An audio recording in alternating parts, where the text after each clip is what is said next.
Hello guys, welcome to Amazon TV. I hope you are okay. Patriots, please come closer. Come and listen to this. Afisa ukucacisa kakhulu ukuthi uphakela umthakathi uDabandaba. Uhlelo lwakhe liyaziwa eNdlunkulu. Ngakho ke futhi uyingxenye yebutho lesilo. Ukuthi lapha kwaZulu singabantu bokuthula. Singabantu bokubekezelelana. Singabantu ukuthi sibamukele abanye abantu. Asikaze sithi silo ayihlome. Ngakho ke abantu besilo abasemahostela abangaluthwa abantu abangosomathuba. Afisa ukucacisa kakhulu ukuthi njengoba sichaza ukuthi lapha eNingizimu Afrika ziningi inselelo esibhekene nazo. Insizwa nje lena uphakela umthakathi uDabandaba. Uhlelo lwakhe liyaziwa eNdlunkulu. Ufikile wazobika esigodlweni eMashobeni, sasinaye emkhosini woselwa.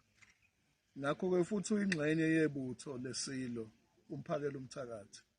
Ngakho ke konke akwenzayo kunesibusiso saseNdlunkulu ngoba akathuki inhlamba, akalwi namuntu, akahlaseli umuntu. Kodwa lo msebenzi abawenzayo umsebenzi osemqoka wokuqoqa abantu ngaphansi kophawu lokuthi uthotshelwe umthetho, kungabe bikho abantu abasezweni ngokungemthetho. Kanjalo nonkosikazi uJacinta Mangobese Zuma, isilo samabandla simxhome uphaphe legwalagwala.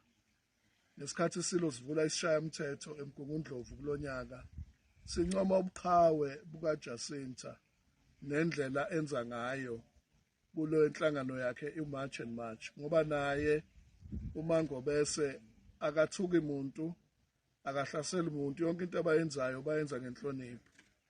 Sibese sixwayisa ukuthi laba abanye abahamba bethuka inhlamba behlasela abantu abathunyiwe isilo, ngoba isilo kuphela esingaphaka impi, isilo kuphela esinebutho, amakhosi kuphela nebutho.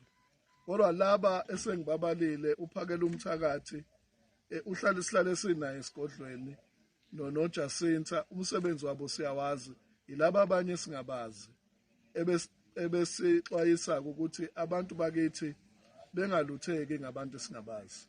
In less than 48 hours. In less than 48 hours, guys. Iyashintsha inkulumo. Manje isibheke kuphi? I think ungizweke manje. Akuseyena uphakela umthakathi. Yo, politicians, these people will never cease to amaze us. I'm shocked, guys. I know politicians vele are like this. I'm a mene, but I was not expecting this, especially so soon. Ukuthi kuvele kushintshe nje just like that. Guys, mina understand, really understand. I don't even know ukuthi uphakela umthakathi mayibona le video uzothini, because I remember he responded yesterday. I watched his video when he was responding to Prime Minister uMinister uThulasizwe Buthelezi.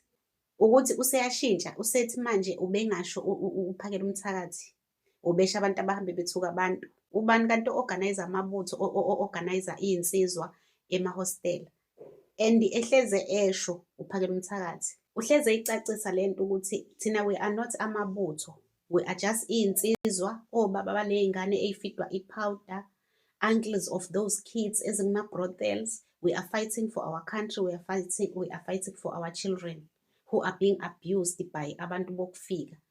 Iy'ngane ey'bulawa izinto esingazazi from ema-tuck shop abantu bokufika.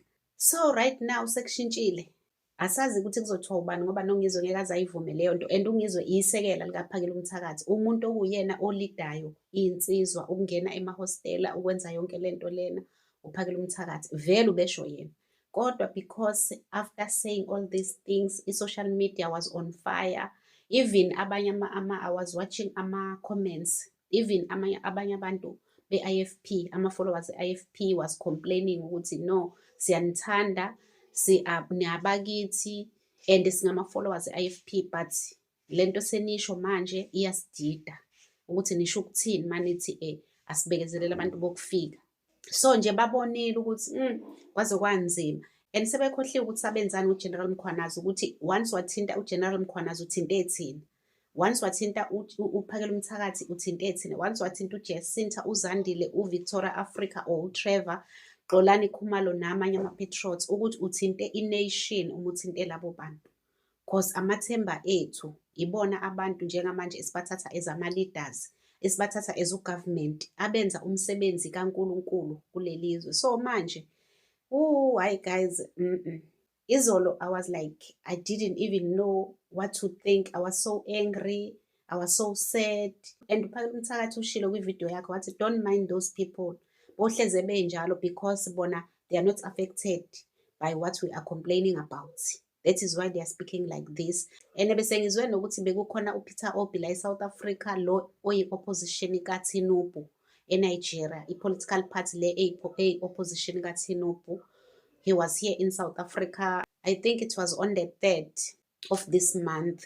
And ngithema sengizwe ukuthi he had a meeting with upresident we-IFP, ubaba uVele Nkosini Hlabisa. Ngathi kanti vele-ke I was like nje, I was convinced ukuthi okay, that is why manje sebekhuluma kanje. Kanti shame hayi-ke izinto ey'shintshile-ke guys. This is what they are saying right now. Asazi ukuthi kuzothiwani-ke emahostela. Even nalo baba lo besebekiwe ukuthi uzogada emahostela ukuthi kungafika abantu bezoba misleader, bezobakhiphela ukuthi bayolwa izimpi isilo singashongo. Asazi ukuthi yena usezothini mangabe sekunje uZondi, cause phela yena kufanele ukuthi enze umsebenzi wokugada amahostela, abatshela ukuthi bangavumi ukumisleader woPhakela Mthakathi, bangabaluthi kanjani njani. As eshilo vele ubaba uButhelezi izolo ukuthi we will not allow anyone to go to emahostela and ezobalutha ukuthi ethi abahambe beyolwa izimpi isilo engayishongo, akunamabutho ayihambele emoyeni.